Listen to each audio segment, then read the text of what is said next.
Live. The mics are live. Whoa. What? Hi, why do you look sad? Do you have something to comment?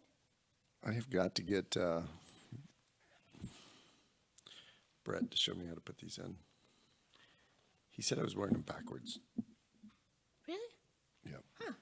He's like, yeah, they would fit even better if they weren't backwards. Huh. I love these little in-ears, though. So much better than the cans we were using for a while. Cans. Sit. Sit, please, Mommy. Sit. Thank you. Good boy. Ziggy, one thing about Elise is every once in a while when I say something like that, she'll just sing a word. A word. Yeah. Like that. Cracks me up. Like a musical. Cracks me up. Whoa. It's Okay. contagious. It's my ear. Singing is contagious. Something's wrong with my ear. Is it falling off? No. There we go. Thought you were turning into a zombie. We got the Tucker with us in studio today. Mm-hmm. Tucker. Being a good boy. He's on his best behavior. He All is right. always on his best behavior. Please sit.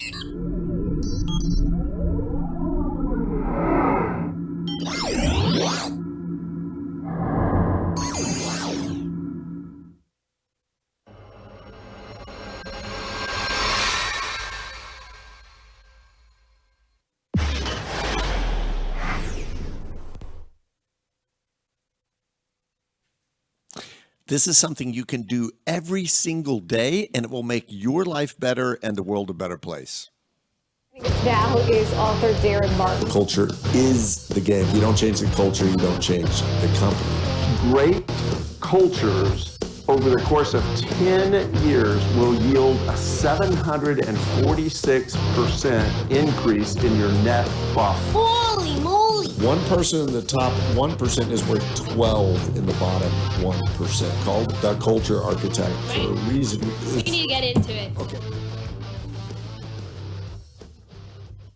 And welcome back to Company Culture with Daren Martin and Elise Martin! the great Elise Martin and Tucker in the studio. Tucker's in the house. He's probably not going to contribute very much. In fact, I think he's kind of a freeloader when it comes to the show, Elise. He's not really bringing a lot of conversational value. Speaking telepathically. Yes. Actually, you are teaching him words from a book you read. So we're going to talk about today. So when I met you, you read some of my books. Did you read all my books? Have you read all my books? I don't think you have, actually, come to think of it. I read all of them. Okay, you have read all of them, I work including for the some company. that It's required. including some that people haven't even seen the light of day Granted, yet. when we first met and you gave me the books, I just sort of put them on the shelf. Yes. Okay, but your favorite was one that was based. It's the one I co-wrote with the great, phenomenal Walter Nussbaum. Walter and I have been friends for a long time. We worked for the same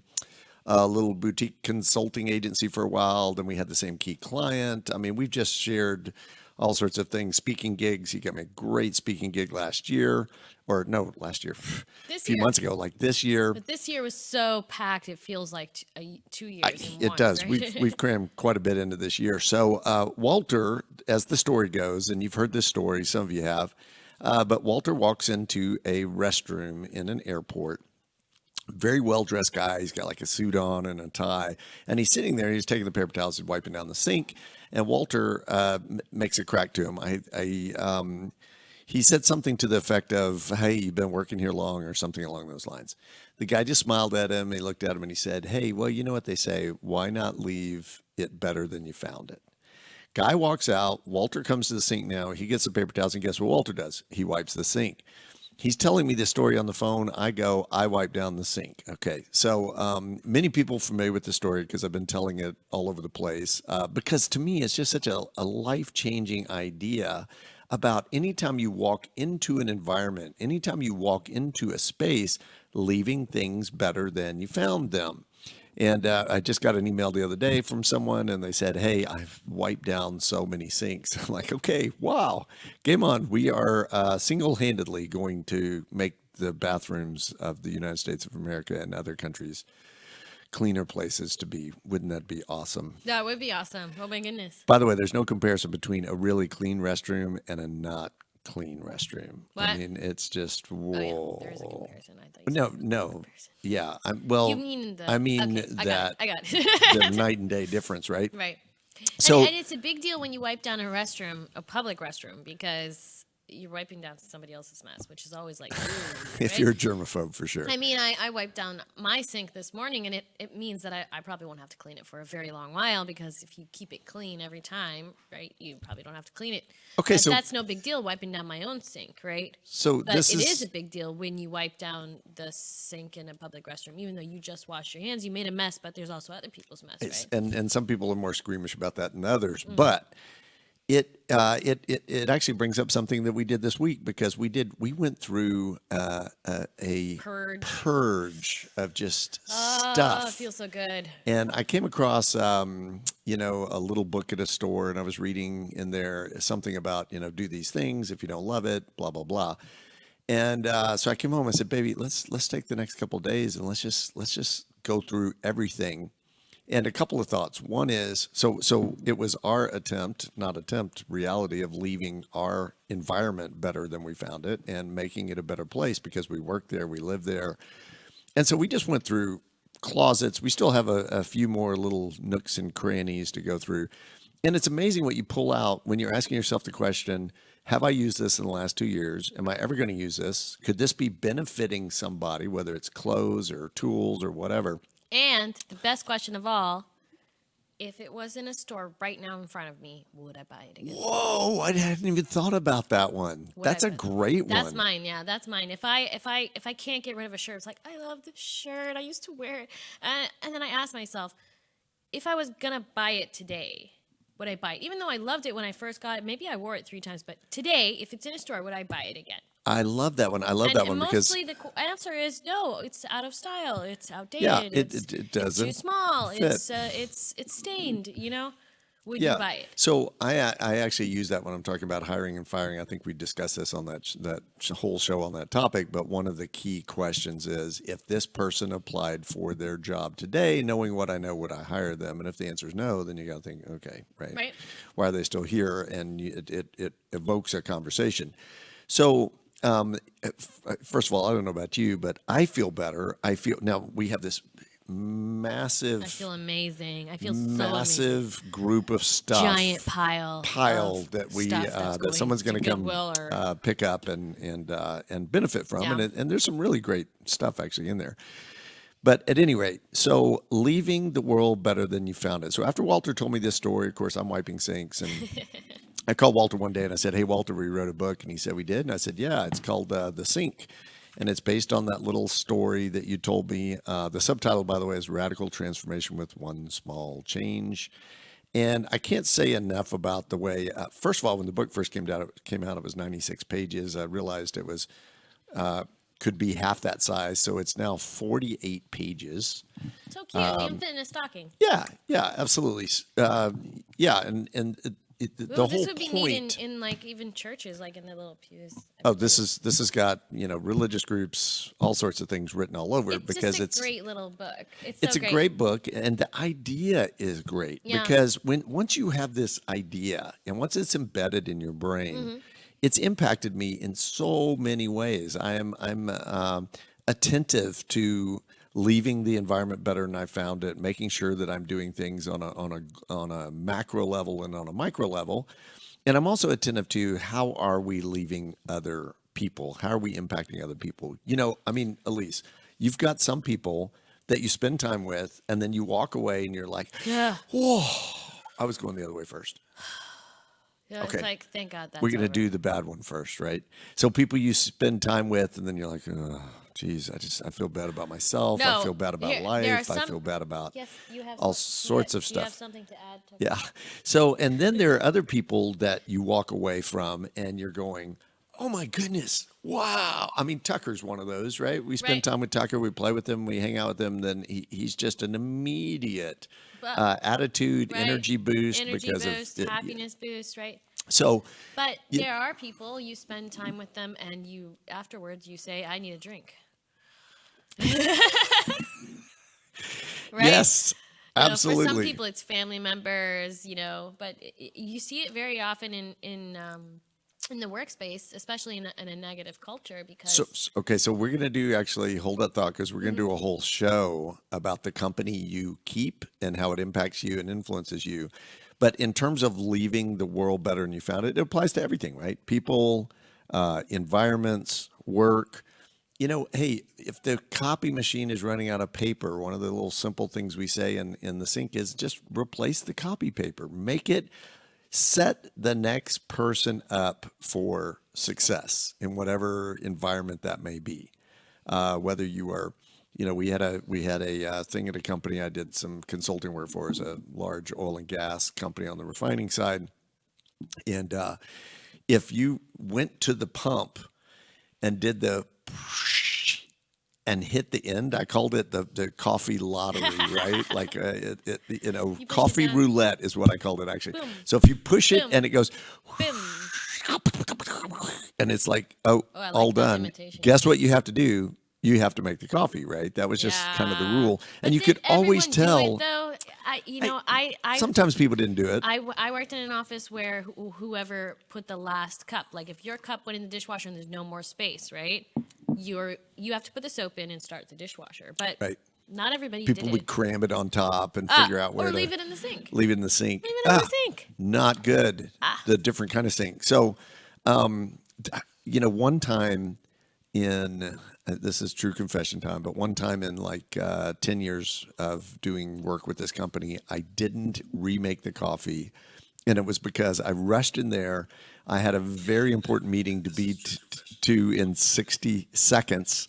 And so when it came up dry, I was like, okay, I'll make it up somehow, but I just don't have time to do it. But for the most part, I did it. So it can be little things like that. It can also be big things like leaving the environment better than we find it. Just recycling, making sure that you're minimizing your footprint and your waste and all of those things Or that we do. complimenting people. Oh, I love that Thank one. you, Chart. I love my vest too. Yes. Chart gave you that vest? Yeah, he just commented. He Oh, didn't did give he? me- How do you know Chart just commented? I'm reading the comments. What the heck? Hey, Chart, Westcott. And by the way, I am being an underachiever, so more books and stuff on the way. So at any rate, it's very much a simple principle, a simple idea that is immediately actionable. We have a great video, actually, that we did. We had a really nice endorsement from a dad who gave a company of owners I to love his, this what was he, story. 12? 11? 11. I think it was 11. 11-year-old. Yep.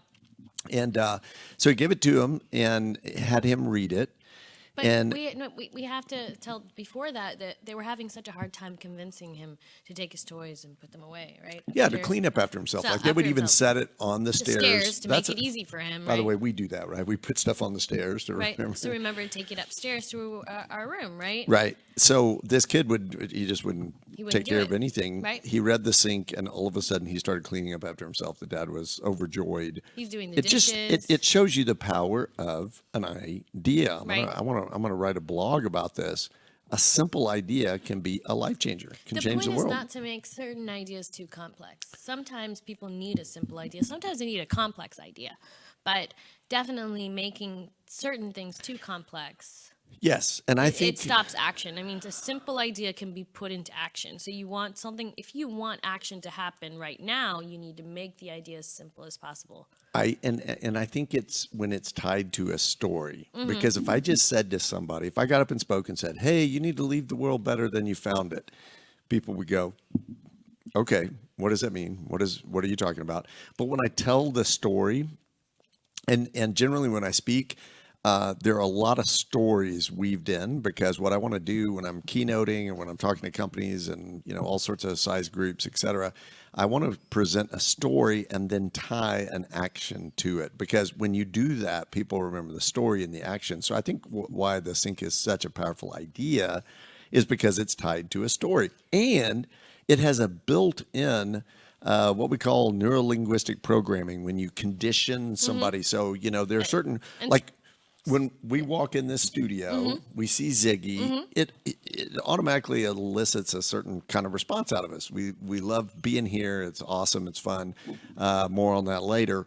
But when people say, I've been wiping down sinks, I mean, I've spoken and then gone to the restroom, as the conference is continuing, and seen people in there doing this. Ah, that's And once you wonderful. start that as a habit, then it happens kind of across What were they the doing? board. They were wiping the sink? Wiping the sink. Right. Absolutely. You know what? We have someone online who said that they read the sink, and he said when you go for a walk in your neighborhood, pick up a few cans or water bottles that others threw on the ground. I love That's it. a great comment. I love that. Thank you, Tim Tyler. Yeah, I love it. Thank you, Tim. I actually pick up nails. When I see nails, That's so brilliant. There's so much You construction save going so on many around people's us. Tires, and especially tires are expensive when you're on a budget. Oh my God. raise your hand if you've ever had a nail in your tire. I think pretty much everybody that's listening, participating, has had a nail in their tire. And so when I see a nail on the road, I pick it up and I walk, or a screw, anything kind of sharp object that could damage something. So I mean, how much better a place would it be if we were all just paying attention to even simple things like that, picking up the trash as we go? And I guarantee you this, if you are doing that, then you're also more cognizant about the way you leave stuff and trash and so forth. I think I said on the show before, but one of the things I try to do is get the room sort of tidied up for the cleaning people when I leave a hotel, so it's not just spread everywhere. Get all the towels, lump them together so they can get them easily and pick them up. So leave the world better than you found it. You like that, Elise? I love it. Okay. I didn't get to tell my story about when I first saw the scene. Okay, tell it. I want to hear it. You were out of town. The books arrived, obviously, because the books arrive at our place when they're done with the printer, and the boxes arrived. I think you were teaching all day, so I couldn't get in touch with you. They brought the boxes in. I opened it up, and I was like, "Cool, it's a book." So I pulled one out, and I went to the kitchen, and I was getting ready for bed, and I read it, and I went, wow, I love this book. Which, by the way, It's the first book of yours that I've seen and read it right away. yes. By the way, there is no greater joy as an author than the day the books arrive. Ann Bruce was talking about this recently. By the way, big shout out to Ann Bruce. Amber. Speak for a Living second edition came out, and there's like a whole nice little page dedicated to Daren Martin. Very awesome that she did that. So sweet. But it's jam Well, packed it's with to speak for a living. I mean, you're a great example of what it's like to speak for a living. yeah, absolutely, and that's what we're doing. That's what we do. Writing books and speaking For a for a living, living. yeah. So, when Anne got her books and she was talking about, oh my goodness, it's book delivery day, I could completely understand that because I've been there when the books show up, especially that first book. So the two first books, one was when I went to dinner at True Lux with Millie Brown from Brown Books and with Tom Rial, and they gave me the hardcover copy. So a lot of people don't know this about Whiteboard, but the first edition came out. It was a hardcover and it was a bigger book. It's not like It's very the beautiful. books are I now. have to say, it's a beautiful book. It's gorgeous. The only thing, I mean, now I love the hardcover whiteboard. Actually, I want to keep them all and use them as gifts. Yes, But our format really is the 6x6. It's just easy to carry. Yeah. By the way, we do actually have a limited edition or a limited run of those. Once they run out, they're Yeah. the hardback. So we love sending those to people, doing a little customized version of it. But when Millie and Tom sat down to dinner and like, here's your book, it was just mind blowing. And when this one then came in the mail with boxes of it, I mean, You went out to I the almost truck, started didn't crying. you? Yeah, we went to the truck. We helped get the books up, and then cut open the box and did a big video post on it. So, leaving the world Happy better day. than you found it. I think I've told this story on the show before, but I'm going to tell it again. It's a great one. So, we were actually leaving our place. There was some construction going on nearby, and there was it was like 5 a.m. I actually went on a little power walk, and there was this cement truck that was over there. And as I say, what would you expect it to look like? It's covered in concrete. It's a mess. Nasty. It's a cement truck. You would expect it to be dusty and gross. So, by the way, I have been telling this story. I don't even know why I'm going down this road, but I've been telling the story from stage, and I couldn't understand why people were looking at me Why they quizzically. tilt their head like slightly. Yeah, when I and said I'm squint their walking and I eyes. see because I was calling it a cement truck. Okay. And people are like, what's a cement truck? It just, so when I say, what would you expect a cement truck to look like? People were going, I don't know what it would like. I've never heard of such a thing. And then somebody finally came up and said, dude, the reason we didn't understand that because it's cement truck. And I went, it's like naked, right? I also evidently say, I'm sorry. Wait. You make fun of my bilingual oh problems. yeah, this is bilingual problems. This is when you grew up in a foreign country. I'm convinced of it. What's the one that I say that you? I can't even remember now. How many? Special. Let me count the ways. There's so many that you just like. You put the syllable on the wrong emphasis. But that, I mean, you know, you grew up in Saudi Arabia. What do they call? Is it McDonald's or Burger King? McDonald's. McDonald's. Okay, McDonald's. Would Well, you that's what they called it. understand? I'm sure they say it right now, but when it first came, it was like we're reading it like word for word. So you think of McDonald's. McDonald's. Do say it. knowledge. Yes. Right. So evidently I say woof like the sound a dog makes when I'm talking about a wolf. I can't get the L in there. It makes no sense. At any rate, where was I going with that? Oh, Where were you going with that? Cement truck is spotless. And I go over and the guy's like cleaning the wheel and polishing it up. And I said, hey, is this your truck? And he said, yes. And I said, what are you doing? He says, well, I'm cleaning, the truck. And I said, yeah, but why? And he said, well, because, you got to take pride in your work, right? What were you expecting him to say? I was expecting him to say that, we get in big trouble. We're having a contest. That's we're what I doing would this. We're doing expect, that. Right. That there's some sort of, if I don't keep it clean, my boss is going to bring out the whip. I'm not going to get my raise. I think I told that story because when we talked about a company of owners, because it's a fantastic owner story, but it's also a great sync story about just leaving it better than you found it. How is it when you walk into, say, a conference room at work and there's crap everywhere because people didn't clean up after themselves, or they didn't erase the whiteboard, or they didn't do things. And bonus, I still can't figure out if the new language, if extra is a good thing or a bad thing. Extra? Yeah. What do you mean? If people are extra, okay, I think it can be sort of a pretentious thing, like high expectation, but I think it can also be like you go above and beyond at any rate. I'm using it that way. Extra. So if you're extra, and not only do you do that, but you leave out, you put some flowers on the conference table, or you do some things like I talk about in a company of owners just to make the world a better place. Change the light bulb. Change the light bulb that was out. Change the light bulb. Get all the chairs arranged and that's a back great around story. the That's table. a great story. There's a electrical company. Is it electrical or plumbing? Plumbing company? Nope. It's HVAC. I think it was HVAC. Company. It was when Not I even spoke at related to light bulbs. when I did a keynote for QSC, Quality Service Contractors. By the way, we'd love to do that again. We'll reach out to QSC. But somebody told me about a company that won the customer service award, and the reason they had was because after they finished doing their stuff, they asked, most of their clientele were elderly. They asked them, hey, do you have any light bulbs that need changing? Mm-hmm. And they just kept light bulbs in stock, and they would change their light bulbs, and it just so endeared them to their customers. How great is that? I mean, you think if they Super get easy to do. just get some, you don't have to get expensive light bulbs. Nobody's talking about, LED, but think about an elderly person. How nice would it be if your mom called you, someone who's like, can't get up on a ladder, right? And she says, the HVAC guy came out today. Oh, he changed my light bulbs. Oh, how nice, right? You would feel like, wow, they took care of my mom. What a great thing. Of course you would, and you would refer them, and you'd be very loyal to that company. There's so many little things. I talked to a guy one time that was in Mexico, and he had one of the top food truck companies. That would go out and kind of take care of the workers. Food will come to you. You don't have to go to the food. Mm-hmm.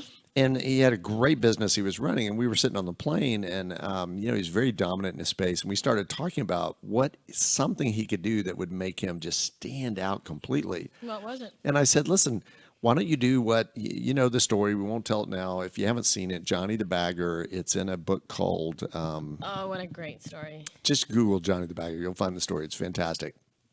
But what this guy I recommended was, what if every time you sell something to somebody, you're saying some word of encouragement to them, or you print it inside the wrapper or outside the wrapper, some sort of encouraging, little life, amplifying thought. There's a chocolate. I just saw this on Instagram. There's a chocolate. I want to say it's Milky Way, and they're writing things like, "You are wonderful, courageous, awesome," on the wrapper. Let's run out right now and go get a Milky Way and find out if that's the case. Okay, so we're going to show a quick little video that talks about company culture.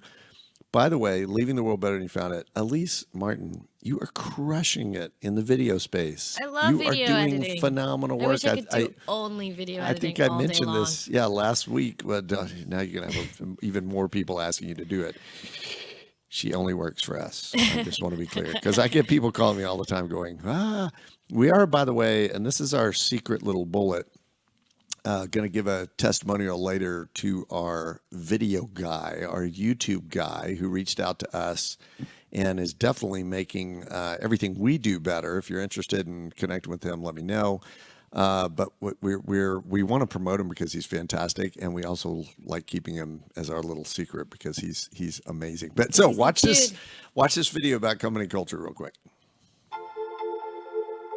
If life doesn't feel a little out of control, you're just not going fast enough. We are living in the biggest shift in the history of ever. If you take the Wittenberg press, you take the airplane, you take the telephone, you take fire, and you take all those inventions, roll them up together, and multiply them times 1,000,000, we're not even close to the amount of shift that we're going through.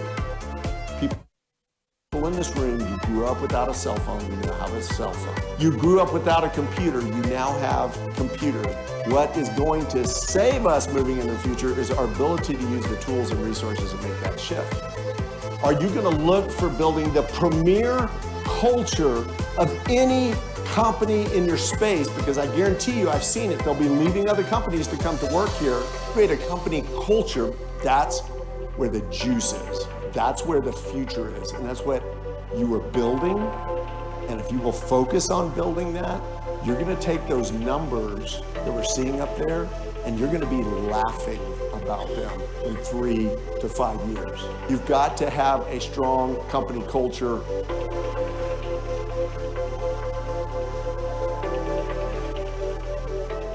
So what are you going to do? Boom! Boom! Wow, that's fantastic. So way to kind of clip. I can't decide if I want to call that video "What Are You Going to Do" or "The Shift." I think I like the shift the most. The shift. Because there we are. We are going through a shift, right? Ooh, never mind. I had an idea that I'm not going to share with the world because I may act on it. Okay, so hey, that's fantastic. We've got to get out of here. This was supposed to be like a 20-minute show, and it's whoa. I have to do a Martinized. Wait, not yet. Wait, I have to do a disclaimer because I said in the video, Wittenberg press. It's the Gutenberg press. It's the Wittenberg. I was so confused when door. I was making it. I spent like 10 minutes looking for the Wittenberg press. So what is this Wittenberg? you made the text right, but it was one of those things you just in the end I had to Google can't go very back and first change. printing press. What was it called? And it was said the Gutenberg, and of I was course. like, okay. And the Wittenberg. You know what the Wittenberg door was? You know what? Maybe it was a language barrier. Maybe you thought the W was a G. In certain languages you pronounce. Yes, that's probably what it was. Do you know what the Wittenberg door was? Which evidently I was cross. What it is the door that Martin Luther nailed the 95 thesis to that started Protestantism. I loved that story so the bad. Luther movie is so fantastic. Oh my gosh, when the first time I read it, think about it. You wrote a thesis and you nail it to a door. It's like, yeah, we wrote a thesis and we're going to nail it to every social media platform. We really did. It's called the Work Evolution Manifesto, coming to a social media platform near you soon. So anyway, okay, you ready to martinize something? I am. Let's martinize it. Martinize.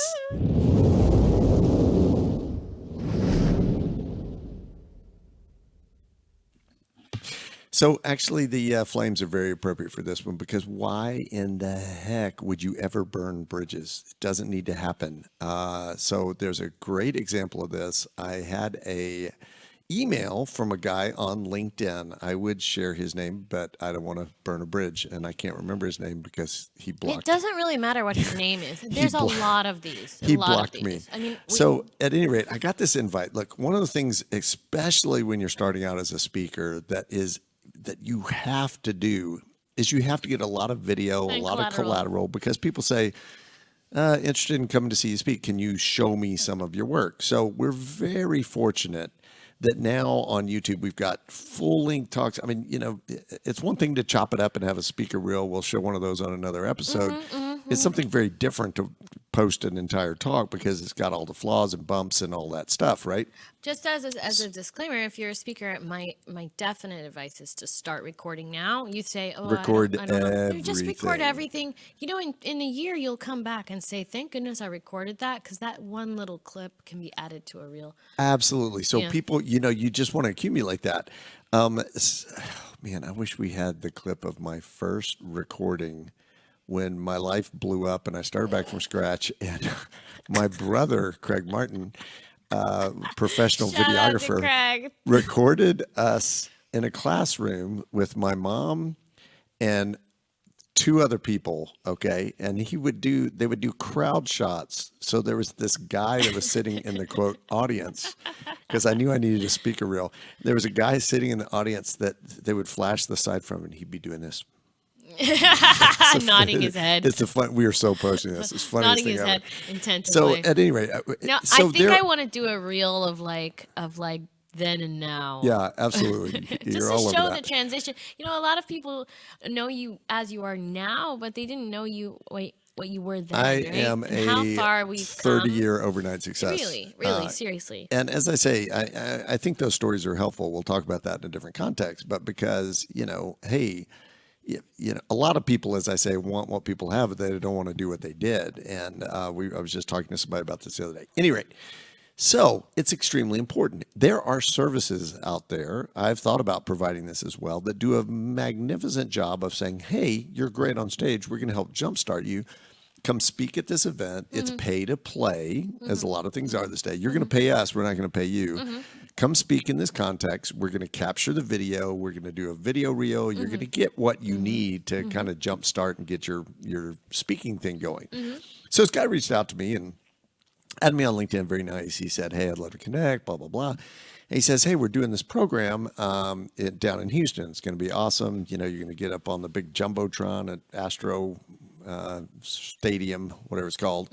And, you're going to walk away with a professional sizzle reel. He showed some bad sizzle reels and said, this is what you don't want. This is what you want. This is old school. This is new school. Oh, have you Googled the worst sizzle reel on the planet YouTube video? No, I got to see that. Oh my gosh. Okay. It's not me, is it? No. Okay. It's so funny. So, it's got Britney Spears music. Oh, that's hilarious. Anyways, go ahead. So at any rate, he sends me this. I looked at it and I went, wow, that's, what a great service. And if this was 5-10 years ago, I would probably be willing to use that. Might have jumped on the train. Yeah, absolutely. Count me in. So I wrote him back and I didn't address any of that. I just said, hey, I really appreciate it. It looks really cool. I love what you've done. And, but we're going to be out of the country when you're doing this thing. So he wrote back, very nice, said, hey, well, we have another one coming up in Dubai. Would you be interested in that one? So now I'm thinking, okay, I think he thinks I'm going to sign up and do this. Obviously, he hadn't done any of the research to see what we already have out there and what's going on, and which is probably another martinized. That's a whole different deal. So at any rate, he sends this back, and I got to thinking, hey, he had a list of speakers and so forth. So I wrote him back and I said, hey, you know what? That would be of interest to me. I would love to speak at it. By the way, my typical fee is XYZ, and here's our travel fee. Okay. He unloaded on me. He said you now, were keep amazing in mind, and he wanted to hire you? Yes, that's what he said. Now keep in mind, all of his previous emails, he was trying to sell me something. He wanted me to sell this pay to play. Not offended by that. That's great. I was really excited about what he was doing. But now he goes, how dare you? Oh, my. How dare you start quoting me fees and when we're not even, doing business yet together and That's how I much can't, you're the kind of person I don't want to do business. And I swear, all I said to him was, hey, I would love to speak at this. And here's what I typically charge. Cause I want him to know that it's not, I don't want to keep the conversation along, keep his hopes of, yeah, I'm actually going to pay you to go to Dubai and do this thing. Oh I my have goodness. He blocked me on LinkedIn, which is, I'm going to call infantile. Okay. But here's the real deal with the bridge burning. Here's what. Even Ziggy's laughing. Yeah. If you can make a comedian laugh, you've done a good deed for the day. So Right. the thing is, here's the crazy part about it. If he had said, oh my goodness, we've already got a full slate. I appreciate it. But please keep us in mind if you know other people who need our services. There do you you know how many go. people I would have referred him to? Mm-hmm. Do you know how many people I would refer You know how to many him? speakers we right? know, right? I would have said, hey, you're getting out, Who start need out help. speaker. Yeah. Contact this guy. We didn't do it because we don't need it, but reach out to this person. Right. Don't burn bridges. You Yeah, never know when those exactly. bridges are going to kind of, you're going to need those to get across to the other side. And besides that, it's bad business. It's bad for everything. It's bad karma. It's bad, just bad person Bad, stuff. So, bad. anyway. I have a story like that. Okay. This 20-minute episode is turning into 72 minutes. It's a great Let's hear it. episode. You want to tell it? No. So what we were at a networking event the Yes. other night, right? Mm-hmm. And a woman comes up to me and she says, "Hi, my name's so and so." I'm like, "Hi, my name's so nice to meet you." Blah blah. And she hands me her card and she says, "I do custom clothing, and I know Daren's always on stage, and he would really need some custom clothing, and I would like to provide that." And I said, "Thank you so much. That's so wonderful. I'm sure your clothes are great. We're exclusive with our current supplier, our tailor, and we're very happy with where we are." Which is Urban Dude, by the way. Shout out to Urban Urban Dude in Dude. Bangkok, Thailand. Yes, but now here's the kicker. Now, I was trying to be very polite, but I was just I was trying to say, you're at a networking event. Don't waste your time on me, right? Right. In a very polite way. Like, I think it's great. You tried, but I'm not interested, which is okay. I'm allowed to say I don't want to buy that candy or whatever the case, right? Right. And her response to my very polite, response was, "That was rude." And I said, tell me why. Because I'm practicing what we talked about last week. How Right, instead learn. of saying I know or anything, say, "Tell me more about that." I said, tell me why you felt like that was rude. She said, "Well, you could have at least listened to me talk about my business for another half an hour." She didn't say that. Yeah, something to that effect. Okay. That's what you heard. Something to that effect. That's hilarious. And then I said, "Let me give you some advice." And she squinted up her neck like, how dare you talk to me still? I don't know, something like that. Anyways, and I said, "Listen, I just expressed my loyalty to my clothing designer. You might, take my advice and in the future say something like, 'Oh, that's so awesome,' because that's what you want. You want your customers' loyalty. Yes. So you should appreciate that I'm loyal to my supplier," and say something more to the effect of, tell me more about your supplier. Tell me what kind of clothes you get. And then find, the part that my supplier doesn't supply, right? Find a way to sway me into, a better product. Or say something like, I talk to people all the time. I'm so glad y'all get it because it's very important Right. that in your business you have Make- that kind of partnership. If you know some Make a people connection, because right? clearly, Because if my supplier ever dived one day, Right. you want to be the one that Okay. I come to. But again, we could refer people to this person, to her, because people aren't like us going to get on a plane and fly to fly to Thailand. We're Bangkok, going right? Mm-hmm. anyway. So we've got a great relationship worked out there. Okay, we got to wrap up. The sink. Great story, but the I point would- is, don't burn bridges. That's the martinized segment. Don't burn bridges. So Yep. let me say this about the sink. First of all, we're sending out an email. Be watching for an email coming to you if you're on our list about a company of owners in the sink. We're encouraging people to think about getting them during the holiday season for their employees and for their customers or for their customers. I guarantee you they will both have an impact. They're the kind of book that people will read. But this book kind of transcends all the other books in that it's not just about companies, not about company culture. Kind of book that it's something doesn't take everybody up too much space in your suitcase. extremely important. It is important. It's a book. You know how many Christmas presents people carry home every year? It's a book that people. Well, that's good. That is a good point. It's a book that your kids can read. Everybody can read. And if you're interested in getting it in a little bit larger number, let us know. Reach out to us. You can obviously get it on Amazon. You can get it direct from us from DarenMartin.com. But more than just the book, we hope that you'll spread the word about leaving the world better than you found it. I want to see you wiping down some sinks and having a bigger impact at your company, at your home, that you're actually leaving not only physical environments, but people better than you found them. Do it. All right, Just that's do a it. wrap.